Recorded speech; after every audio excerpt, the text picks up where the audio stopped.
Welcome to this deep dive. Hello. Today we're tackling a grammar point that seems small but really isn't. When to use to and when to use for in English. Getting it right can, make a big difference in how natural you sound. It absolutely can. It's one of those fundamental things, and looking closely at them, these two little words, it really helps understand sentence structure better. Yeah. We're planning to explore some real-life examples, see what's going on under the hood. Exactly. Like, think about this. I baked a cake for you Okay. versus I gave the cake to you. Right. Similar idea, different word. And that choice feels important, doesn't it? Why?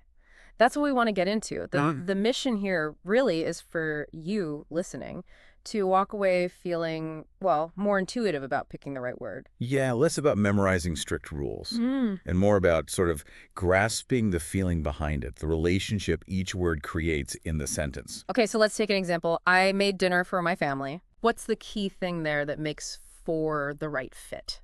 Well, the main thing is the idea of benefit or purpose. A benefit, okay. The dinner was made with the intention of benefiting the family, right? Yeah, For often flags that.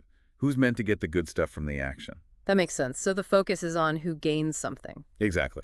How does that change then if I say, I sent the information to my colleague? Okay. So here, to is really about direction Direction. or transfer. The info is moving, from point A to point B.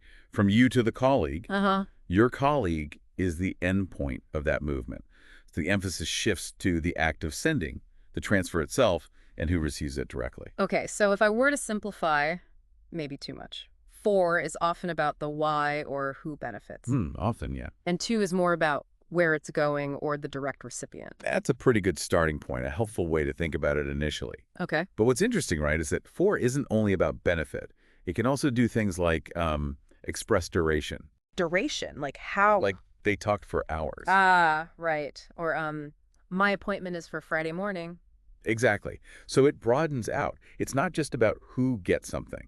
It can be about time, how long, or when. Got it. So different shades of meaning for.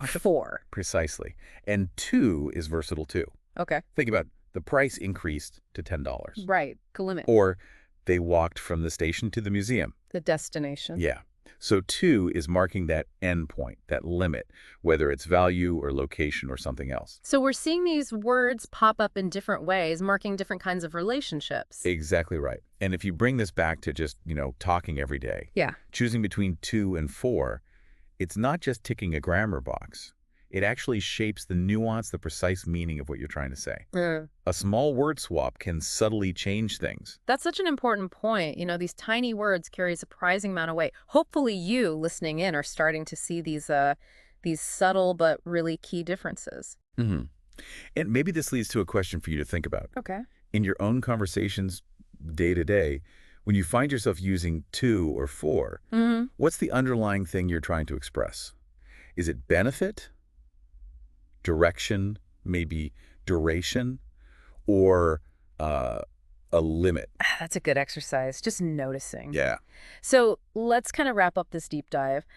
The key takeaway maybe is that mastering to and for comes down to understanding the specific job each word is doing in that particular sentence. Right. For often signals that benefit or purpose or duration, while to very often points towards direction or transfer or hitting some kind of limit. And we've tried to look at that through some pretty common everyday examples. Yeah, the aim really being to help your English sound, more natural, more precise. And just give you that bit more confidence, really, when you're faced with that choice. Because it's often these small details, isn't it? They add up to clearer communication. Absolutely. So maybe a final thought to leave you with. Just consider how these seemingly tiny choices, to or for, actually contribute to the overall clarity, the natural flow of how you express your ideas.